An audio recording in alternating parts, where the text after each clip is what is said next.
본 방송에서 제공하는 투자 정보는 투자 판단에 대한 조언입니다.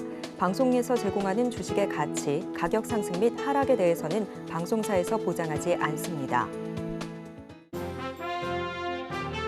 실시간 정보 브리핑입니다. 첫 번째 뉴스입니다. 미국 공화당의 대선 후보 경선에서 도널드 트럼프 전 대통령에게 압도적인 차이로 지고 있는 니키 헤일리 전 유엔 대사가 미국 수도권에서 첫 승리를 거뒀습니다. 워싱턴 DC 예비선거에서 99% 개표가 진행된 가운데 62.8%를 득표해 트럼프 전 대통령을 이겼습니다. 두 번째 뉴스입니다. 일본 증시의 대표 주가지수인 니케이 225 평균 주가가 4일 장중 처음으로 4만 선을 넘겼습니다. 니케이 지수는 올해 꾸준히 상승해 거품 경제 때인 1989년 12월 29일 기록한 사상 최고치를 지난달 22일 경신했습니다. 마지막 뉴스입니다.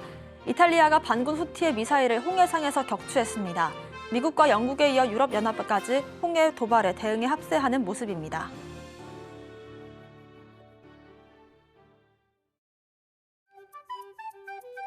틈새에서 기회를 만들 수 있는 투자시장, 위기를 기회로 아는 만큼 보인다. 주식을 제대로 배워볼 수 있는 13시 투자스쿨 장학생 문다은입니다. 저희 13시 투자스쿨에서는요, 김선규 1타 강사님만의 전략적인 노하우를 통해서 투자에 대해서 A부터 Z까지 배워볼 수 있으니까요, 끝까지 함께해 주시길 바라겠습니다. 저희 방송 실시간으로 소통이 가능하십니다. 유튜브의 검색창에 서울경제TV를 검색하시고 실시간 방송 보시면서 채팅 참여 가능하시고요. 24시간 함께 하실 수 있는 방법도 있습니다. 방송 중에 띄워드리는 이 QR코드를 스캔만 하시면 초록밴드 통해서 소통 이어가실 수 있고요. QR코드 저희가 방송 중에만 띄워드리고 있습니다. 방송 끝나기 전에 입장하셔서 들어오시면 좋을 것 같습니다. 저희가 들어오시는 모든 분들께 선물을 드리고 있습니다. 김성규 전문가님께서 올해 1분기 섹터 테마 분석집을 준비를 해주셨고요. 1분기가 얼마 남지 않은 만큼 받아보실 수 있는 시간도 얼마 남지 않았다는 점도 말씀드리도록 하겠습니다. 저희가 매일 오전 8시 장 전에 대응 전략 세워보고 있습니다. 공개 방송 통해서 여러분들 전략 세울 수 있으니까요. 아래 보이시는 초록밴드 들어오시면 좋을 것 같습니다. 저희의 간판 얼굴이시죠. 김성규 전문가님 바로 인사드려볼게요. 전문가님 안녕하세요. 안녕하세요. 안전하고 확실한 수익의 김선규입니다. 네, 지금 우리가 쉬고 있던 사이에 반도체가 굉장히 많이 올라간 미국 증시 덕분에 우리나라도 역시 강한 상승을 지금 보이면서 오늘 월요일에 출발하고 계속 올라가고 있습니다. 자, 많은 분들 지금까지 떨어진 것 때문에 또 슬퍼하신 분들도 있을 텐데 주식은 항상 오르고 내리는 것이니까 이런 거에 전혀 신경 쓰지 마시고 일단 13시 투자 스쿨과 함께하면서 이 장을 강하게 그리고 헤쳐나가시기를 기원합니다. 궁금하면 초록밴드! 네, 좋습니다. 이번 주도 힘차게 시작을 해볼 텐데요. 일단 오전의 상승 탄력 오후장에서도 잘 이어받고 있는 모습입니다. 반도체 지수 위주로 해서 상승이 이어지고 있는 시장인데 국내 시황부터 체크를 해보겠습니다. 자, 그럼 지금부터 국내 시황 한번 보도록 할게요. 자, 코스피 강하게 올라갔죠. 거의 30포인트 가까이 올라갔고 그 다음에 코스닥도 10포인트 가까이 올라간 모습 보여주고 있습니다. 그래서 코스피는 2671포인트, 그 다음에 코스닥은 870포인트를 넘어서 872.94포인트로 이렇게 강하게 상승하는 모습을 보여주고 있고 특히 반도체와 2차 전지들 그 이외에도 다른 여러 가지 분야에서 우리나라의 핵심 산업 분야에 지금 강하게 자금이 들어오는 모습을 보여주고 있습니다. 그러면 지금부터 코스피의 수급을 보도록 하죠. 자, 수급으로 봤을 때 양매수 강하게 들어왔습니다. 기관과 외국인 양매수 들어왔고 현재 개인은 4,844억 원 매도, 그 다음에 기관은 2,250억 원 매수, 그리고 외국인도 역시 매수가 들어왔는데 2,698억 원이 매수가 들어와 있습니다. 그럼 지금부터 한번 코스피 시가총액 상위 종목을 보시죠. 삼성전자 1.63% 올라갔고 SK하이닉스 특히나 마크 저커버그가 다녀간 다음에 이 HBM에 대한 수요가 높아지면서 강하게 튀어올랐습니다. 7.23% 상승했고 그다음에 LG에너지솔루션 역시 강하게 올라가지는 못하지만 그래도 지금 상승세 보여서 0.37% 상승한 모습 보여주고 있고 삼성바이오로직스는 보합권, 그다음에 현대차 1.8% 상승한 이런 모습들을 보여주고 있습니다. 현재 봤을 때 제약바이오를 제외하고는 거의 대부분의 우리나라의 주력 분야인 반도체, 2차 전지, 그다음에 여기에 자동차라든가 이런 분야에 여전히 꾸준히 자금이 들어오는 것을 볼 수가 있고요. 자, 그러면 지금부터 코스닥의 수급을 한번 보도록 하겠습니다. 코스닥 수급도 지금 보면 오늘은 외국인이 강하게 끌어가는 모습을 보여주고 있고요. 개인은 지금 현재 1,803억 원 매도, 기관도 91억 원을 매도한 반면 외국인은 1,933억 원을 매수하고 있는 상황이다. 이렇게 보시면 되겠습니다. 그러면 시가총액 상위 한번 보시면은요. 코스닥 같은 경우 현재 에코프로 BM과 에코프로 둘 다 지금 강하게 올라갔습니다. 1.5% 상승한 에코프로 BM, 에코프로는 2.43% 상승. 다음에 HLB가 0.31%, 알테오젠 0.25% 각각 상승한 모습 보여주고 있습니다. 여기에 제약바이오 쪽으로는 생각보다는 그렇게 자금이 많이 몰리지 않는 그런 모습을 보여주고 있고, 엔캠은 지금 현재 계속 떨어져가지고 아침에는 어제까지 해가지고 금요일, 목요일까지는 조금 상승했다가 다시 또 지금 떨어지는 모습 보여주고 있죠. 3.92% 하락하는 그런 모습 보여주고 있습니다. 네, 좋습니다. 일단 지난 저희가 금요일은 휴장을 진행을 했었는데 그때 동안 있었던 미국 증시와 일본 증시의 상승을 모두 이어받는 모습 오늘 장에서 확인을 해볼 수가 있었습니다. 그렇다면 지난 증시 때 미국 증시와 중국 증시 어떻게 마감을 지었는지도 체크를 해볼 텐데요. 미국 시황과 중국 시황 자세히 짚어보겠습니다. 자, 그럼 지금부터 한번 보도록 하죠. 중국 시장부터 먼저 보죠. 지표는 불안.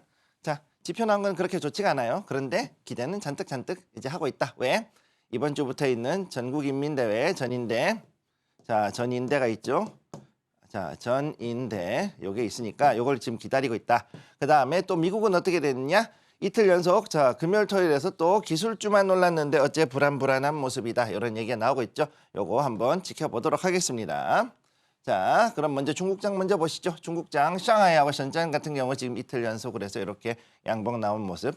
양봉 이렇게 나왔어요.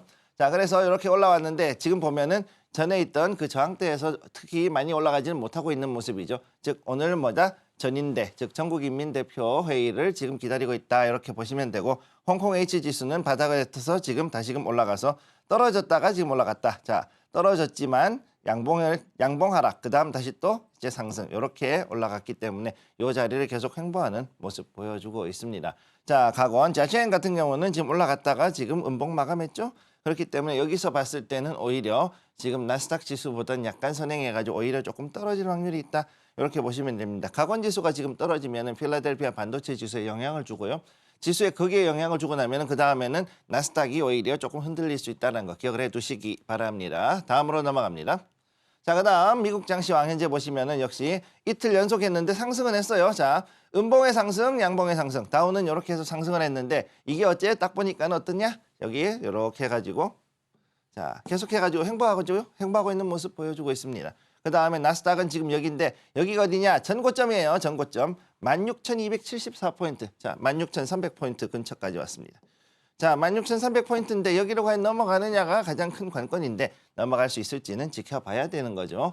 지금 넘어갔어야 됐는데 넘어가지를 못하고 있기 때문에 이게 되게 지금 어려운 상황에 와 있다라고 저는 이야기를 하고 있고요.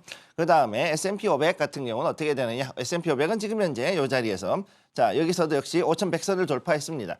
골드만은 지금 현재 5,100에서 이제 5,200으로 올렸죠. 5,200으로 상승을 시켜놓은 상태예요. 그러니까 여기서도 조금 더 지켜볼 필요가 있겠고, 단 여기서 5,200선을 저는 돌파하는 게 조금 어렵다라고 저는 그렇게 보고 있습니다.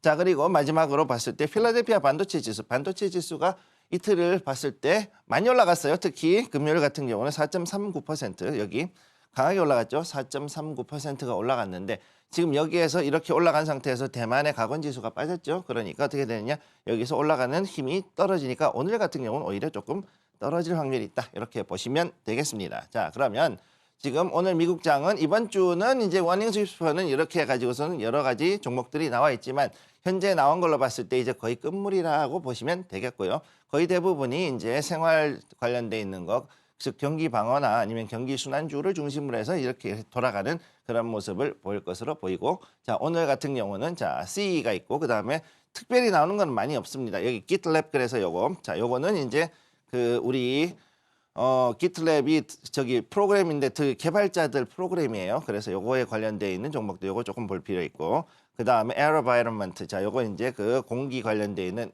환경 관련돼 있는 종목이다. 이렇게 요게 이제 끝나고 나서 장 끝나고 나오는 거고, 그다음에 장 끝나고 나서 볼 거는 이제 사익 정도 요 정도만 보면 돼. 요거는 이제 요거는 이제 요거는 IT 관련 회사입니다. 여기 제가 저거랑 조금 헷갈려요. 가끔 그 사우디에 있는 그 석유화학 회사하고 조금 헷갈리는데 거기 사빅이고 요건 사익이고, 그다음에 이렇게 해가지고서 나오는 것들이 이렇게 있다. 오늘은 그렇게 볼 게 없다라고 나와 있고, 자, 그다음 여기에 개인들, 자, 월스트리트 배츠, 자, 레딧에서 나오는 거, 자, 화수목금에 각각 이렇게 해가지고서는 일정이 있죠. 자, 요거는 서비스 PMI가 화요일에 밤 10시, 우리 시간으로 밤 12시에 나오고, 그다음에 도매 인벤토리, 도매 재고가 12시에 밤에 또 나오고, 그다음에 여기에 자, 실업급여 청구가 목요일에는 10시 반에 나옵니다. 그다음에 여기에 실업자의 실업률이 금요일에 나옵니다. 자, 그래서 이번 주에는 중요한 게 뭐다? 실업 관련된 지표가 특히 중요할 것이다. 이게 너무 좋아버리면 어떻게 된다? 금리가 안 내려가죠. 그런 일이 벌어집니다. 자, 이렇게 된다는 걸 기억을 해두시고요. 그럼 여기서 개인들이 좋아하는 종목들은 뭐냐? 역시 비슷비슷합니다. 자, 여기 봤을 때 이 정도. 자, 이렇게 가고 그다음에 여기서도 역시 기틀랩을 가장 중요하게 보고 있는 걸 볼 수가 있죠. 자, 이렇게 해서 봤을 때 크레센트 에너지 정도가 조금 더 있는데 요거는 이제 쉘 관련된 이런 거라고 보시면 되겠습니다. 자, 여기까지 해서 모든 거를 얘기를 해드렸고요. 궁금하신 게 있다. 그렇다면은 궁금하면 초록밴드. 네, 이렇게 미국 증시와 중국 증시까지 짚어봤습니다. 중국 증시 같은 경우는 흔들림이 더 이어지는 건 아닐지 체크를 해봐야 될 것 같고요. 미국 증시에서는 시장 상승이 조금 제한되는 건 아닐지 그런 움직임들과 함께 이번 주 실업 관련된 지표까지도 저희가 분석을 해드리겠습니다. 저희와 함께 이 국내 시황뿐만이 아니라 해외 시황까지도 체크를 해보고 싶으신 분들은요. 김성희 전문가님과 함께 초록밴드 통해서 시황 분석 이어가실 수 있습니다. 그리고 저희가 매일 장 전 8시에 공개 방송 통해서도 오늘의 전략들 세워보고 있으니까요. 아래 보이시는 QR코드 스캔하셔서 공개 방송까지도 함께 해보시면 좋을 것 같습니다. 저희와 함께 하실 수 있는 방법 다시 한번 화면으로 정리해 보겠습니다.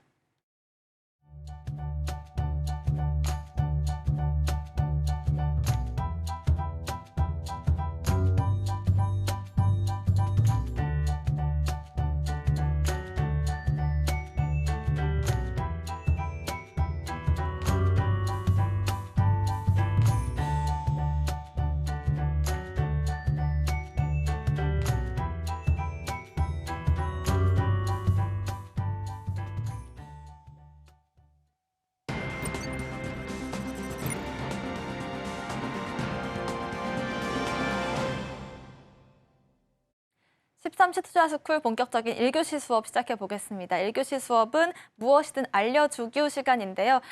오늘 장에서 중요한 이슈들 저희가 브리핑해 드리도록 하겠습니다. 여러분들께 질문도 실시간으로 받고 있습니다. 서울경제TV를 유튜브 검색창에 검색을 하시고 실시간 방송 보시면서 질문 가능하시고요. 초록밴드 통해서도 저희가 질문 받고 있습니다. 아래 보이시는 QR코드 스캔하셔서 들어오시면 저희에게 질문도 주실 수가 있고 저희가 매일 오전 8시에 공개 방송도 진행하고 있으니까요. 들어오셔서 확인해 보시면 좋을 것 같습니다. 들어오시는 분들께 저희가 리포트도 선착순으로 모두 드리고 있으니까요. 들어오셔서 확인을 해보시면 좋을 것 같습니다. 전문가님, 오늘 장에서 체크해야 될 이슈들 4가지만 좀 선정을 해볼 텐데요.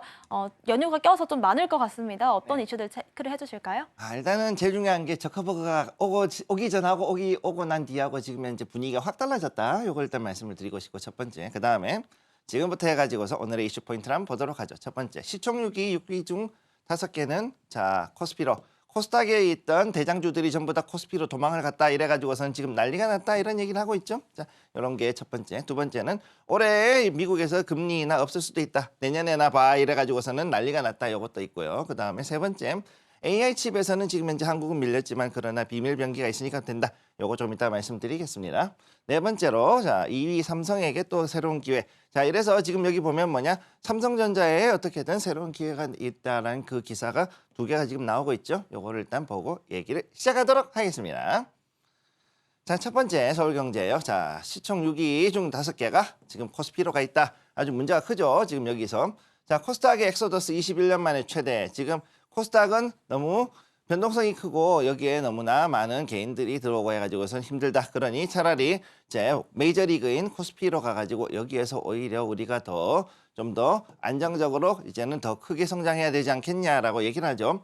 자, 그래서 이게 무슨 뜻이냐? 자, 이게 어떻게 보면은 악재일 수도 있는데 어떻게 보면 또 이게 좋은 얘기기도 한 것이 왜 그러냐면은 자, 덩치가 커졌어요. 자, 코스피 시총 보통 1위 정도 하면 어느 정도 되냐면은 18에서 보통 25조 사이입니다. 25조 원 사이의 시총을 가집니다. 이 정도. 그래서 이 정도 시총을 가진 종목이라면은 실제로 어떻게 되느냐? 대형주 코스피로 가더라도 실제로는 100위는 물론이고 한 30위 안까지는 충분히 들어갈 수 있는 이 정도 32 안까지는 그래도 어느 정도 비벼볼 만한 사이즈다 보니까 당연히 이렇게 가는 게 어떻게 보면 정상이라고 봐야 되는 거죠. 그런데 이게 중요한 거, 시총 6위 중에 5개 이렇게 넘어갔다 그러면은 그동안에 그만큼 우리나라의 그 코스닥에 있던 종목들이 그만큼 성장을 해서 넘어간 거기 때문에 이거는 오히려 당연한 거다. 그리고 오히려 굉장히 잘된 케이스이기 때문에 좋은 것이다. 그래서 앞으로 봤을 때는 어떻게 되느냐? 여기에 남아있는, 자, 코스닥에 남아있는 종목들이 그러면 전부 다 쓸모없는 종목이냐? 전혀 아니죠. 네. 언제든지 유니콘이 돼가지고서는 더 튀어 올라가지고 이렇게 이 금액까지 올라가고 그러면서 또 다시 또 여기에서 코스피로 가든지 아니면은 여기에서 더 키워서 코스닥을 더욱더 풍성하게 만들어줄 수 있는 그런 종목이다라는 걸 기억을 하셔야 되기 때문에 자, 여기서 시총에 이렇게 있던 것들이 빠진다 그래서 그걸 너무 이상하게 볼 필요는 없다. 이렇게 말씀드릴 수 있습니다. 특히나 여기서 봤을 때 금투업계에서는 뭐라 그랬냐. 코스닥이 미래의 자금줄 역할을 제대로 못하면은 어떻게 하느냐. 이런, 자, 이렇게 해가지고선 지금 나스닥 같은 경우에는 지금 현재 오히려 뉴욕 거래소의 아성을 위협하고 있는 판인데 이렇게 해가지고서 얘네들은 코스피로 도망을 가지 않느냐 이런 식으로 지금 얘기를 하고 있어요. 자, 그런데 이것도 물론 이제 아주 중요한 얘기긴 합니다, 사실.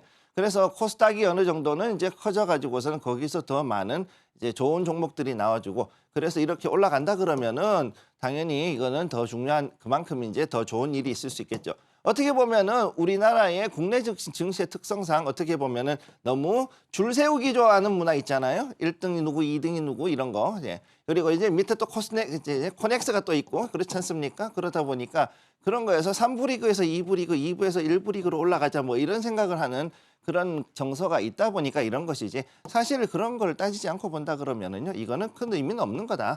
오히려 제가 봤을 때는 이제 이렇게 커가지고서는 성장해서 옮겨간 것이 정말로 박수 쳐줘야 될 일이 아닌가 저는 그렇게 보고 있습니다. 자, 다음으로 넘어가죠. 다음으로 넘어갑니다. 자, 두 번째 한국경제. 자, 올해 금리 인상 없을 수도 있어요. 자, 파월 의장 뭐라 그랬느냐. 야, 이거 아무리 봐도 있잖아. 지금 아무리 그 인플레이션이 잡혀간다고 한다고 하지만 지금 가장 큰 문제가 뭐냐? 유가다. 유가가 문제다. 자, 유가가 다시금 올라갈 수도 있고 지금 현재 오펙 플러스에서 뭐라 그랬느냐? 오펙이 다시 또 땡겨 올리지 않습니까? 그 감산을 해가지고 현재 그래서 지금 WTI가 79불, WTI가 거의 이제 79불 넘어가지고 이제 80불대로 이제 올라갔어요. 80불대로. 자, 이렇게 와 있기 때문에 이게 어떻게 될 것인가 좀 지켜봐야 된다. 결국은 기름값 올라가면은 유가 이게 올라가면은 CPI부터 해가지고 근원 CPI까지 싹 다 올라가는 그런 일이 벌어지는 거죠. 자, 그래서 연방정부위원회에서는 여기서 보면은 아폴로 글로벌 매니지먼트 이게 우리나라는 잘 모르지만 여기 굉장히 유명한 헤지펀드입니다. 아폴로 글로벌이 미국에서 되게 유명한 10대 헤지펀드 중에 하나예요, 얘가. 그래서 얘가 지금 현재 뭐라 그랬냐? 인플레이션 반등 가능성이 있다. 자, 인플레이션 반등 가능성이 있다. 이렇게 얘기를 했단 말이죠. 여기서. 자, 그래서 연준이 올해 연말까지 금리를 내리지 않고 현재 수준 유지, 즉 5.5% 그대로 유지한다. 5.5%를 그냥 유지할 수도 있다라고 지금 전망을 하고 있다. 이런 얘기를 하고 있죠. 그래서 여기에 이제 치프 이코노미스트 그러니까는 수석 경제죠. 그래서 아폴로에서는 뭐라 했냐? 톨스텐 슬로크라는 사람이 뭐라 그랬냐면은 지금 고객산이라는 게 있어요. 그래서 여기 보면은 이 헤지펀드에 가입을 하고 돈을 여기다가 집어넣고 고객들이 이제 넣으면은 여기 넣는 게 보통 얼마 넣냐면은 보통 100만 불 이상 넣습니다. 기본 100만 불 이상이니까 상당히 돈 많은 고객들이죠. 그런 고객들한테 이제 서신을 보내는데 고객서 안에 앞으로 이제 일부 인플레이션 자료가 여전히 높은 수치다. 이렇게 나오고 있는데 주로 뭐냐 하면은 이런 유가에 관련된 것들은 다 이제 높다는 얘기예요. 그러니까 앞으로 어떻게 되느냐? 이거를 잡기 위해서는 결국은 앞으로 올해는 금리 인하가 어쩌면 없을 수도 있다. 저는 그래도 연말에 아주 조금은 내릴 수 있지 않을까. 자, 연말에 0.25% 정도, 0.25%, 즉 25bp까지는 한 번 정도는 그래도 연말 전에 한 번 정도는 내려주지 않을까라는 기대 아닌 기대는 하고 있습니다만 그래도 기대는 기대일 뿐 현실은 아닐 수도 있다는 거를 기억을 해 두시고 그러고서 지금 우리가 증시를 봐야 된다는 거 기억해 두시기 바랍니다. 다음입니다. 세 번째. 자, AI 칩에서 밀린 한국. 자, AI 칩에서는 이미 엔비디아하고 뭐 이 TSMC 그야말로 타이완이 대만이 다 해먹죠. 대만이 지금 다 하고 있는데 여기에 대해서 비밀병기로 역전을 노린다. 자, 이렇게 나왔죠. 자, 이걸로 했을 때 어떤 게 있을까 했을 때는 지금 이제 AI가 이제 어떤 걸로 했느냐. AI 반도체 시장에서는 주로 GPU를 가지고서는 이제 만들어서 AI 칩을 만들었단 말이죠. 그래서 AMD하고 엔비디아가 강할 수 있었던 이유가 뭐냐. AMD하고 엔비디아. 얘네가 왜 강했느냐. 그래픽 카드 시장, 외장 그래픽이죠. 외장. 자, 외장 그래픽 카드 시장을 양분하는, 사실상 뭐 엔비디아가 거의 독점하다시피 하던 그런 시장이었기 때문에 그렇게 됐었다라고 보는 건데, 그런데 지금 현재 어떻게 되느냐? 이거를 그냥 볼 수가 없는 우리의 미국 정부에서는 어떻게 되느냐? 요거를 이제 바꾸죠. 어디로? 인텔로, INTC. 인텔로 지금 해가지고 바꿔가지고 어떻게 됐다? 자, 말씀드렸죠. 인텔이 마이크로소프트하고 MS하고 해가지고서 여기다 이미 50조 원어치를 지금 팔았다라고. 여기다가 이제 뭐다? AI 칩이 공급된다. AI 칩이 일로 들어간다. 그리고 그게 대해서 또 다른 견제구를 누구를 쓰느냐? 바로 한국을 쓰겠다라는 얘기예요, 지금. 그래서 여기 봤을 때 이제 여기 망고부스트. 자, 망고부스트를 창업한 우리 김장우 교수님, 이분이 뭐라 그랬냐? DPU. 자, Data Processing Unit. 자, Data Processing Unit. Processing. 자, 이렇게 요거를 가지고 만약 한다 그러면은 오히려 가능하다. 그런데 이게 또 되는 게 이유가 있다. 왜? 삼성전자라든가 SK하이닉스는 일단 파운드리가 있으니까 이걸 할 수가 있다라고 보고 있고, 그 이후에 또 다른 이유가 다음 기사에서 나오는데 그 다음에서 보여드리겠습니다. 자, 다음 여기서 보시게 되면은 2위 삼성의 세기에 이렇게 나왔죠. 여기 TSMC 리스크의 대체제를 찾는다. 즉 저커버그가 뭐라 그랬냐, 우리나라 와가지고 이게 말이지 엔비디아하고 그 다음에 TSMC 얘네가 너무 혼자서 다 해먹고 이게 너무 비싸다 이런 얘기를 했단 말이에요. 그렇기 때문에 여기에 대해서 대체제를 찾고 있다. 즉 이거를 뭐라 하냐, 의존도가 높다 그랬죠. 거기에 대해서 표현을. 그러니까 이 의존도를 줄이기 위해서 리스크에 대한 대체제를 위해서는 삼성전자, 2위가 삼성전자니까 삼성이 너가 힘써다오, 삼성전자가 힘써다오, 쌈전 너를 믿는다, 요거 얘기했고, 두 번째 여기서 더 특히나 중요한 건 뭐냐면은 여기에 지금 기사에서는 나오지는 않았지만 특히나 중요한 거, 자, 턴키로 간다. 즉 뭐냐? 자, 설계, 제조, 그 다음에 대량 생산까지, 생산, 그 다음에 보급, 그 다음에 이제 공급까지 다 할 수 있다. 자, 요거 잠깐 지울게요. 자, 턴키로 할 수 있다가 되게 중요한 얘기예요, 이게. 자, 턴키 계약이라 그러죠. 우리 보통 이제 이거는 보통 우리 플랜트 공사라든가 해외 건설할 때 턴키라 그러면은 설계부터 해가지고서는 시공, 완육, 준공까지 전부 다 한 회사가 책임지는 걸 턴키라 그러는데, 지금 삼성전자하고 SK하이닉스의 장점이 뭐냐면 바로 턴키가 된다는 거죠. 설계, 그 다음에 자 시험 제작, 에자일, 그 다음에 파운드리, 그 다음에 공급까지. 자, 파운드리의 공급까지 이 네 개가 다 한꺼번에 할 수 있다. 그러니까 이걸 가지고 봤을 때는 우리로서는 이거 그냥 밀어붙이면 되겠네. TSMC는 뭐가 문제다? 설계가 없죠. 이거를 누구한테 맡겼냐? 엔비디아 같단 말이야. 엔비디아하고 AMD 같단 말이야. 엔비디아, AMD. 얘네 둘이가 지금 간단 말이죠. 그러니까 어떻게 되느냐? 이걸로 봤을 때는 자, 앞으로 봤을 때 우리 이 시기에다가 이렇게 하고 거기다가 플러스 뭐다? AI로 반도체 체제. AI 반도체 설계까지. 설계 과정에서 AI 기술을 접목해가지고 했을 경우 6개월 걸리던 설계가 3주로 줄어든다. 자, 6개월에서 6months에서 자, 3week로 이렇게 바꾼다. 이렇게 된다 그러면 엄청나게 시간이 줄어드는 거죠. 그러니까 이런 걸로 봤을 때는 이미 얘네들은 이 AI 반도체에 대해서 대비책을 가지고 있고 여기에 대해서 앞으로도 이렇게 움직일 것이다 라고 보고 있습니다. 궁금한 사항이 있다. 궁금하면 초록밴드. 네, 이렇게 해서 오늘 장에서 살펴봐야 될 중요한 이슈 4가지 헤드라인으로 짚어주셨습니다. 이렇게 연휴 동안 많은 이슈들이 나왔는데 그중에서도 가장 좀 투자에 직접적인 영향을 미칠 이슈는 두 번째 이슈가 아니었을까 싶습니다. 전문가님, 사실 작년까지만 하더라도 금리 인하를 2024년 상반기에도 혹은 6월쯤에도 할 수 있을 것이다라는 전망들이 나왔었는데 방금 말씀하신 걸 들어보니까 올 연말을 좀 기대해봐야겠다라는 생각이 드는 것 같습니다. 그렇다면 연말까지 해서 어떤 자세로 좀 전략들을 세워보면 좋을까요? 지금 제일 중요한 게 저는 작년에도 그랬고 지금 계속 얘기했지만은 여기에 대해서 금리 인하 있잖아요. 금리 인하는 절대 함부로 할 수가 없을 거다라고 저는 그렇게 봤거든요, 항상. 그래서 3월이다, 5월이다라고 얘기한 거를 사실은 저는 뭐라 그랬냐면 시장의 설레발이라고 봤습니다, 개인적으로. 저게 저렇게 될 수가 없는 상황이에요, 지금. 엄청나게 돈이 많이 풀려 있고, 즉 08년도 금융위기 이후, 그 다음에 2020년도 코로나 이후 돈이 풀린 달러가 풀린 양이라든가 전 세계에 그 통화량 불어난 걸 보면 엄청나게 불어났죠. 그러니까 그런 상황에서 그거를 단도리를 하는 기간에 있는데 그게 그렇게 쉽게 금리를 낮추기에는 너무 어려운 상황에 와 있다. 저는 이거를 말씀을 드리고 그렇기 때문에 여러분 지금 빚을 내서 못을 하거나 아니면은 뭔가 대출을 받든가 이렇게 해서 뭔가 새로운 것을 일으키는 것은 최대한 자제하실 것을 권해드리겠습니다. 네, 사실 저희가 매일같이 미국 시황을 짚어드리고 있기 때문에 금리 인하가 빠르게 진행되긴 어려울 것이다라는 전망들을 여러 번 짚어드렸었기 때문에요. 여러분들 정말 금리 인하 시점이 궁금하다라고 하신다면 김성기 전문가님과 미국 시황 면밀히 지켜보시면 좋을 것 같습니다. 이렇게 헤드라인 뉴스와 함께 조금 더 발빠른 정보들을 좀 받아보고 싶으시다면 아래 보이시는 초록밴드 QR코드 스캔하시면 매일같이 정보들 받아보실 수 있습니다. 저희 다음 교시로 넘어가 볼 텐데요. 이번에는 섹터 관련된 강의를 들어보는 시간입니다. 오늘 장 어떤 섹터 한번 배워볼까요?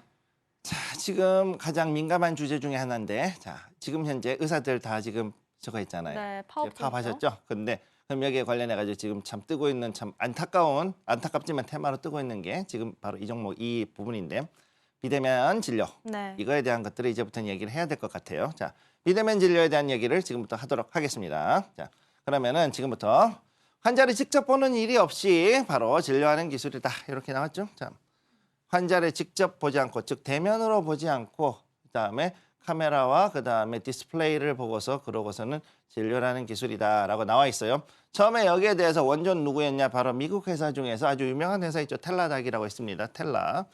텔라닥이라고 있습니다. 자, 티커가 텔라예요. 자, 텔라닥이 이거를 가지고선 처음에 했었고 이거를 어느 정도 하다가 처음에는 이제 스타트업으로서 시작을 했었는데 나중에 시간이 지나면서 거기에 대해 가지고 정부 지원도 들어가고 궁극적으로 어떻게 됐느냐? 나중에 코로나 때문에 이제 어느 정도 올라갔던 걸 볼 수가 있죠. 자, 그래서 이 텔라닥에서 가장 나오는 텔라닥이 그럼 왜 이 당시에 이걸 했느냐? 이 비대면 진료를 하게 됐느냐? 자, 이거는 미국하고 우리나라하고는 차이가 많이 있다는 것을 일단은 알고 그러고 얘기를 하셔야 됩니다. 첫 번째 뭐냐? 자, 진료하려 그러면은 예약을 해야 돼요.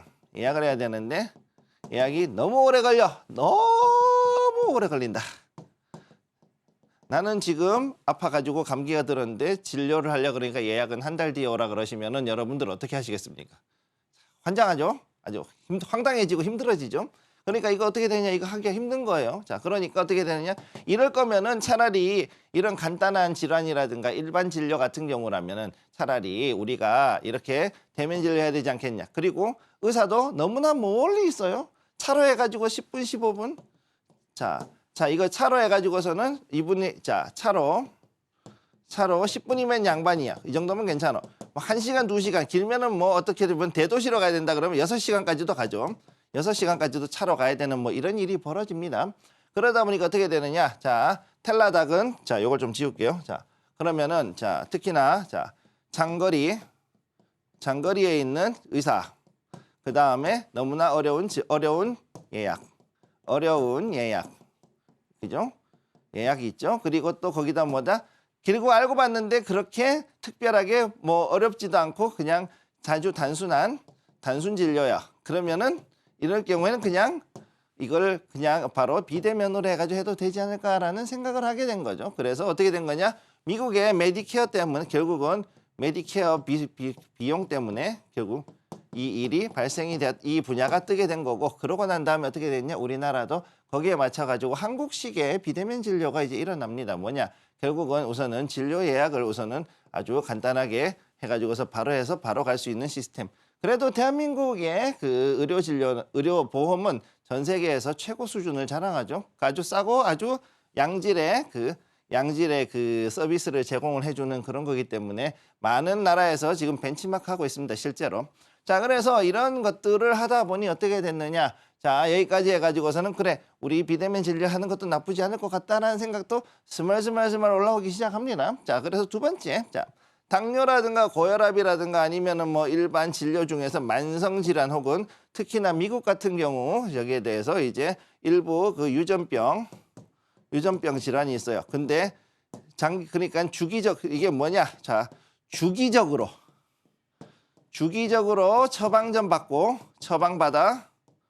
받고 자, 약 받는 환자들 있죠. 약 받는 환자. 환자 이들을 위해서 만드는 게 바로 비대면 진료란 말이에요. 기본적으로. 네. 뭐냐? 당뇨나 고혈압, 그다음에 또 여기에 유전병, 알러지, 알러지 약이라든가 아니면은 이제 또 여기에는 없지만 이 당뇨도 1형 당뇨, 2형 당뇨가 있는데 만약에 1형 당뇨, 즉 선천성 1형, 선천성인 1형 당뇨다 이럴 경우에는 이런 의사가 무조건 이 한참 떨어져 있는 그곳에 가가지고서는 의사한테 진료받고 처방전 받고 그러고 약을 받아오는 이런 번거로운 일들을 해야 되니 결국은 어떻게 되느냐? 이렇게 장거리로 해가지고서는 이런 그 처방전을 받고 즉 프레스크립션을 받고 거기에 대해서 최대한의 그러니까 맥시멈 데이트만큼의 약을 받은 다음에 그거를 가지고서는 동네에 있는 전문의학을 전하는 그 약국에 가서 그 약을 받는 게 오히려 환자 입장에서도 더 좋으니까 그래서 이 비대면 진료가 오게 된 거죠. 즉 아까 말씀드렸던 요 네 가지 장거리에 있는 의사, 그다음에 예약하기 어려운 거, 그다음에 단순 진료에다가 그다음 여기 나온 거 이런 만성 질환 같은 이런 진료에는 오히려 비대면 진료가 훨씬 더 싸고 그러면서도 또 양질의 서비스를 줄 수 있다고 판단했기 때문에 그래서 이걸 하게 된 거죠. 그런데 문제가 언제 터졌느냐? 바로 2020년 코로나가 터지고서 생겼습니다. 자, 코로나 사태 2020년에 전부 다 락다운이 되죠. 락다운이 되고 나니까 어떻게 됐냐? 의사들도 그야말로 몸바치고 헌신하고 진짜로 병원 의료 시스템이 거의 문을 붕괴 직전까지 갔음에도 불구하고 정말로 헌신을 해가지고 자, 이 자리를 지켰단 말입니다. 그래서 이렇게 해서 비로소 그때 일시적으로 활성화가 되고 그래서 그때 이후에 여기에 관련돼 있는 종목들, 여기에 관련돼 있는 이런 것들이 이제 좀 더 활성화가 되고 그 다음에 어떻게 됐느냐? 이제 인터넷이 발달하게 되죠. 즉 이제 4G, 5G까지 해가지고 케이블 라인이라든가 이런 걸 놓게 되고 또 어떤 게 발전했느냐? 그 다음에 자, 요거 지울게요. 그 다음에 발전한 게 뭐냐? 카메라, 모니터. 당연히 그렇겠죠. 자, 이때가 됐을 때 비로소 자, 멀리서 봐가지고서 감기다 그러면은 카메라로 사람 코나 목을 봤을 때 이렇게 됐군요 하고서는 이제 이걸 뭔가 할 수가 있겠죠. 그 다음 두 번째 모니터, 그래야 되면 모니터도 색깔이 이쁘게 잘 나와줘야 이제 그 다음에 뭔가를 커버할 수 있잖아요. 그러니까 그때 비로소 일시적으로 활성화가 되었고 그 당시에 이제 텔라닥이라든가 비대면 진료 관련 섹터들이 강하게 올라갔다. 자, 그리고 나서 어떻게 됐느냐? 참 대한민국으로서는 참 안타까운 일인데 자, 우리 의사 선생님들 파업하시는 바람에 이로 인해 가지고 지금 현재 정부는 전면 허용으로 지금 들어가 있다. 일시적으로 이렇게 되어 있는 상황이다. 따라서 이게 어느 정도 정리가 되면은 다시 또 원래대로 돌아갈 수도 있다는 것도 미리 말씀을 드리도록 하죠. 자, 그럼 다음으로 넘어갑니다. 자, 다음으로 여기서 그러면 섹터 이슈에서 가장 큰 문제가 뭐냐 그랬을 때 웃기기도 가장 큰 문제는 개인정보 보호, 그 다음에 보안 이슈, 이게 가장 큰 이슈입니다. 자, 비대면 진료에서 가장 큰 문제가 뭘까요? 그랬을 때는 의료 자료에 대한 것들, 이게 지금 개인정보거든요. 그리고 굉장히 민감성 정보예요. 민감성. 요거는 민감성 정보예요. 자, 그러면 이거에 대해 가지고서 아무것도 없이 그냥 해가지고선 처방전이 왔다 갔다 하고 뭔가 이런 거에 대해서 진료 기록이 남는다. 진료 기록이 남겠죠. 진료 기록이 남는데 이 진료 기록에 대해 가지고서 아무런 보호라든가 보호가 없다. 특히나 우리나라의 뭐 높으신 분들, 대통령님이라든가 국회의원이라든가 아니면은 저기 군인들, 장성급 군인이라든가 이런 아주 중요하신 분들의 이런 진료 기록이라든가 이런 것들이 만약에 이런 비대면 진료를 하다가 해커들에게 날아갈 경우 아주 국가보안에도 심각한 문제가 될 수 있기 때문에 이 부분에 대한 것들, 보안 이슈가 굉장히 중요한 이슈가 될 수밖에 없다. 따라서 개인정보보호 차원뿐만 아니라 국방의 국가 보안을 위해서도 결국은 보안 이슈가 또 나올 수밖에 없는 게 첫 번째. 따라서 만약에 이 비대면 진료가 잘 간다 그러면 우리가 뭐를 봐야 되느냐? 바로 보안 관련주도 같이 봐야 된다. 자, 그러면 어떻게 되냐? 네트워크 보안 관련주, 네트워크 보안, 넷 보안 관련주들이 같이 가야 된다. 예, 요거를 기억해 두시기 바랍니다. 자, 다음 두 번째. 자, 응급 환자, 촉진 환자, 그 다음에 외과 환자에 대한 약점이 있다. 자, 네. 응급하고 촉진, 자, 직접 만져봐야 되는 환자, 자, 그죠? 가령 뭐 맹장 환자 같은 경우는 화면 봐서 모르죠. 그러니까 그러니까 무조건 만져봐야 되는 환자. 그다음 응급으로 들어오는 분, 갑자기 심근경색이 왔다. 이거는 뭐 지금 안 되죠. 그런 경우는 안 돼. 그 다음에 외과 같은 거, 정형외과를 비롯한 각종 외과 환자에 대해서는 결국은 수술하는 분들, 오퍼레이션 하는 분들이 들어가야 되니까 여기에 대해서는 결국은 취약할 수밖에 없다라는 거. 세 번째, 카메라하고 디스플레이 분야. 요게 또 엄청나게 발전이 더욱더 해야 된다. 지금도 해상도가 좋고 굉장히 좋지만은 그럼에도 불구하고 카메라하고 디스플레이, 그다음에 또 여기에 맞춰가지고서는 할 수 있는 기본적인 의료기구를 일반인들이 쓸 수 있도록 하는 허가가 나와 있는데 그건 아마 불가능할 거라고 보고 그렇다면 최소한 카메라와 디스플레이는 앞으로도 더 높은 화소하고 그다음에 더 강력한 그런 디스플레이 기능을 가지고 있어야 된다. 그래서 굉장히 고해상도가 돼야 되지 않을까 이렇게 보고 있고요. 그다음에 우리나라 경우에 한정이지만 의료 사태가 만약에 진정이 되고 나가지고서 어느 정도 그 정부하고 의사 단체들이 어느 정도 합의를 잘 하고 나면은 다시 요거는 수그러들 수 있는 가능성이 있다 이렇게 보면 됩니다. 마지막으로 자, 그 중에서 대장주 중에 하나가 뭐냐 유비키하고 인성정보인데 인성정보 가져왔어요. 자, 인성정보 자, 그래가지고 여기 보면은 이게 2013년도 당시에 이렇게 해가지고 상당히 강하게 한번 올라갔던 적이 있었죠. 그리고 난 다음에 어떻게 됐냐 여기 코로나 당시에 그때 비대면 진료 관련해가지고서는 이렇게 한번 뛰어 올랐던 적이 있고 지금 시간이 지나면서 계속해가지고 이렇게 위아래로 흔들어대는 모습 보여주고 있습니다. 이게 지금 주봉 차트예요. 자, 그래서 여기를 보면은 최근 들어가지고 특히 코로나 이후에 이렇게 거래량이 엄청나게 늘어난 걸 볼 수가 있죠. 따라서 이걸로 봤을 때 패스트 코로나, 즉, 자, 포스트 코로나, 즉 코로나 시기를 지나고 난 다음에 비대면 진료는 앞으로 조금 더 지켜볼 수밖에 없다. 이렇게 보시면 되겠습니다. 궁금하면 초록밴드. 네, 최근 의료 사태로 인해서 반사 이익을 얻고 있는 게 이 비대면 진료 섹터일 텐데요. 당장에는 보안성과 디스플레이 관련된 보완이 필요하고 향후에 이 의료 사태 관련된 이슈가 소멸될 가능성도 있다는 점 체크를 해보시면 좋을 것 같습니다. 섹터에 대해서 자세히 배워보고 싶으신 분들은요. 아래 보이시는 초록밴드 QR코드를 스캔하시면 저희가 매일 오전 8시에 장전 공개 방송 진행하고 있습니다. 공개 방송 통해서 추가적인 강의도 받아보실 수 있으니까요. 들어오시면 좋을 것 같습니다. 저희는 다음 코너로 넘어가겠습니다.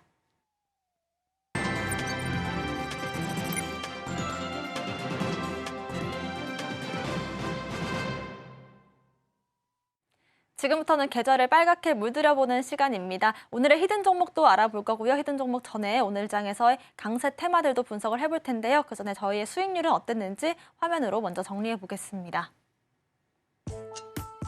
김성규 전문가님의 수익률 탑5 종목들입니다. 1월 8일 공략했던 성우하이텍 자동차 부품 관련주인데요. 24% 수익률 만들어주고 있습니다. 미국 주식에서 반도체 관련된 종목으로 KLAC도 30% 넘는 수익률 만들고 있고요. 오늘 반도체 관련된 종목 GST가 20% 넘는 급등이 나와주면서 1월 31일 이후로 48% 넘는 수익률을 만들어주고 있습니다. 오늘 덕산 테코피아가 상한가에 들어가는 모습 잡히고 있습니다. 2주 만에 60% 넘는 수익률을 만들어주고 있고요. 엔캠 역시나 저희가 전해질 관련된 종목으로 수익률을 거뒀습니다. 300% 넘는 수익률 수익 실현 완료했습니다.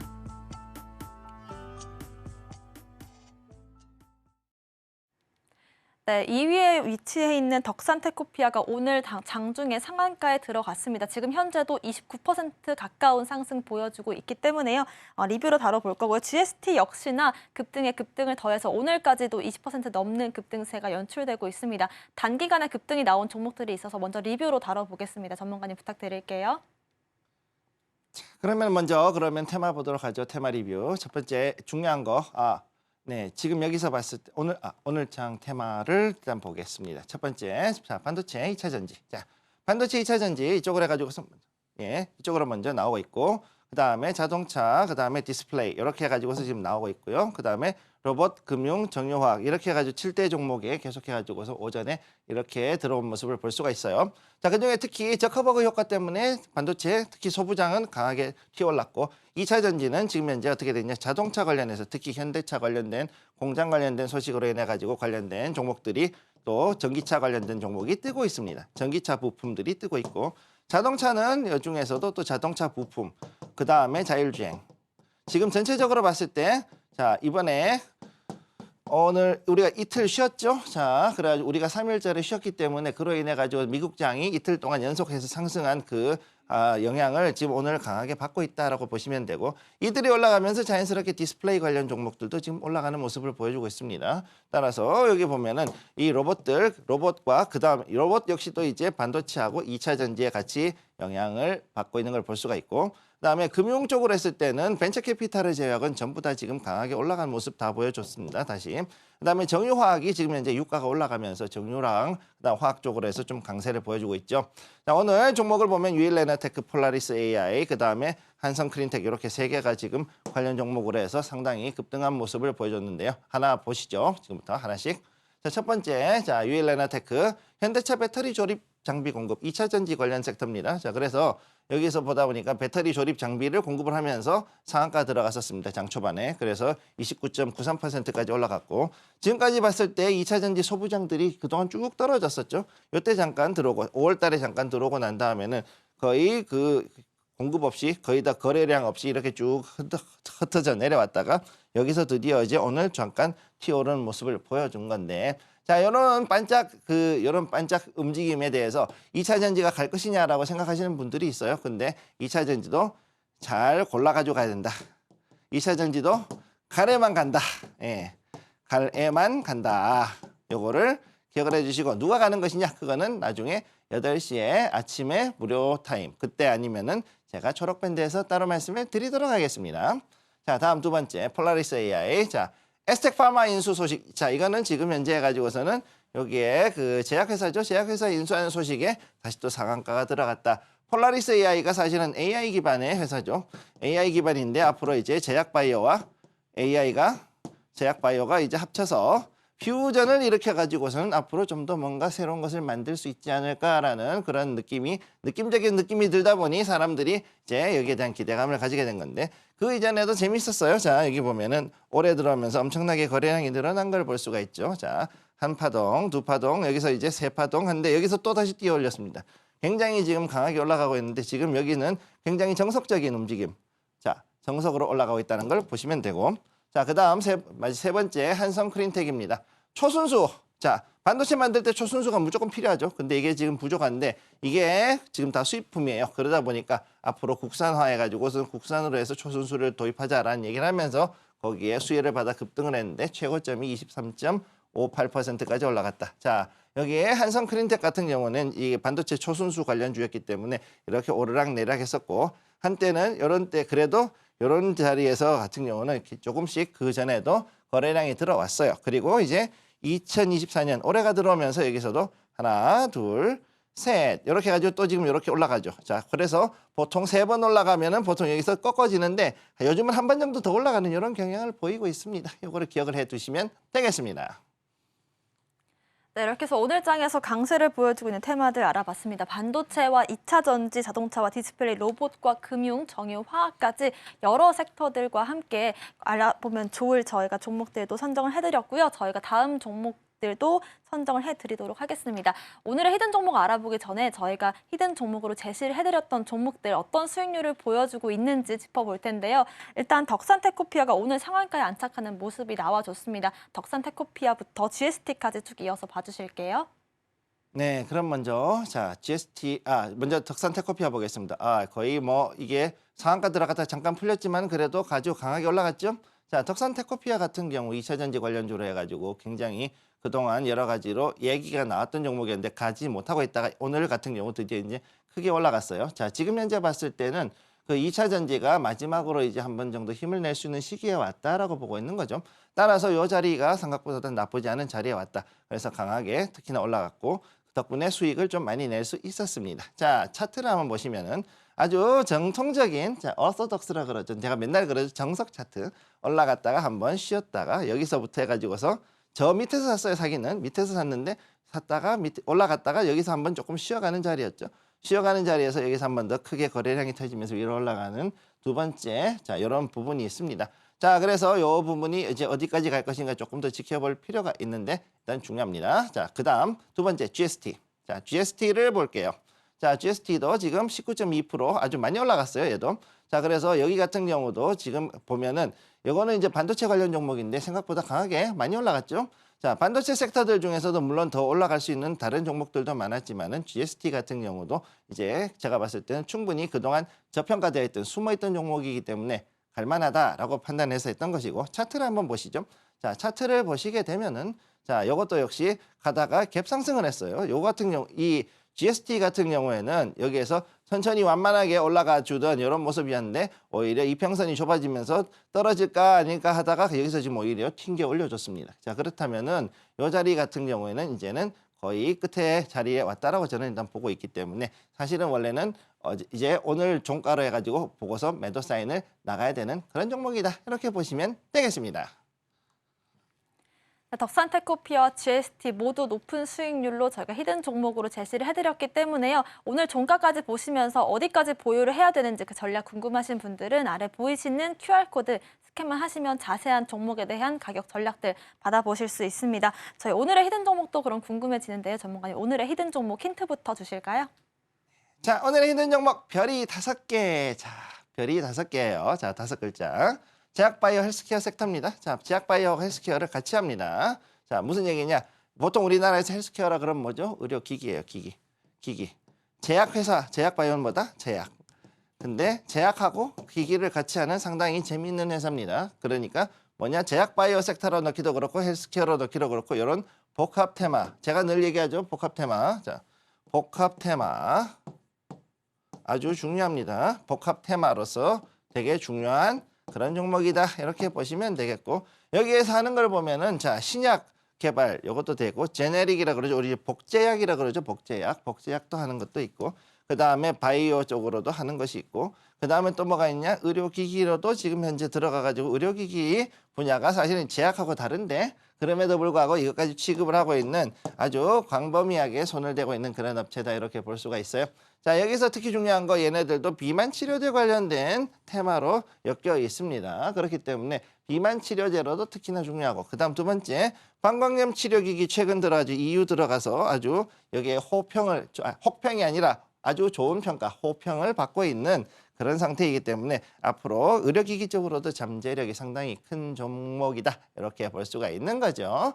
자, 차트를 한번 보시게 되면 여기 주봉 차트 되겠습니다. 자, 주봉 차트 상당히 위로 해가지고서는 오르락내리락하는 이게 코스피 종목이지만 생각보다 꽤 강하죠. 강하게 움직이는 종목이고 그 다음 또 보면은 이렇게 투픽스를 만드는 것들이 종종 나오고 있어요. 자, 그리고 여기 보면은 거래량도 지금 이전에 받쳐주고 있는데 특히나 지금 들어와가지고 자, 지난 3, 4분기 때 다시 또 이제 거래량이 들어오면서 반등이 들어오고 있는 그러면서 상당히 아름다운 종목이죠. 그렇기 때문에 충분히 올라갈 가능성이 있는 종목이라고 보시면 되겠습니다. 궁금하면 초록밴드. 네, 오늘의 히든 종목은 제약바이오와 헬스케어로 엮일 수 있는 종목이고요. 정확한 종목명과 함께 가격 전략들 궁금하신 분들은요. 아래 보이시는 QR코드 스캔하셔서 초록밴드 통해서 확인하실 수 있다는 점도 다시 한번 말씀드리겠습니다. 오늘의 히든 종목 다시 한번 화면으로 정리해 보겠습니다.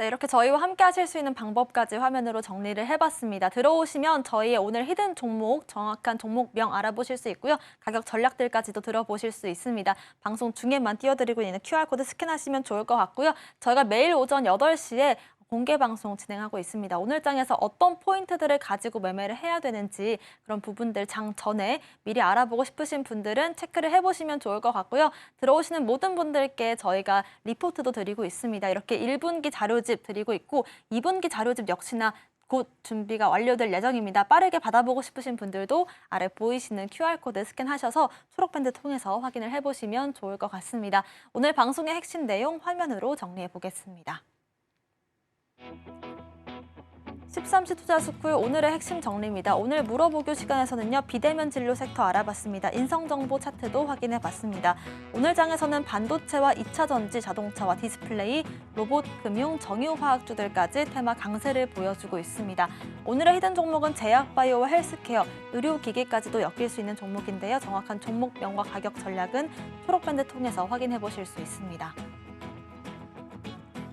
저희가 방송 중에 드리는 정보는 전문가님의 조언일 뿐입니다. 참고만 하시길 바라겠고요. 서울경제TV와 서울경제신문을 사칭한 피해도 유의하시길 바라겠습니다. 오늘 저희가 준비한 소식은 여기까지입니다. 저희는 내일 13시에 돌아오겠습니다. 시청자 여러분 고맙습니다.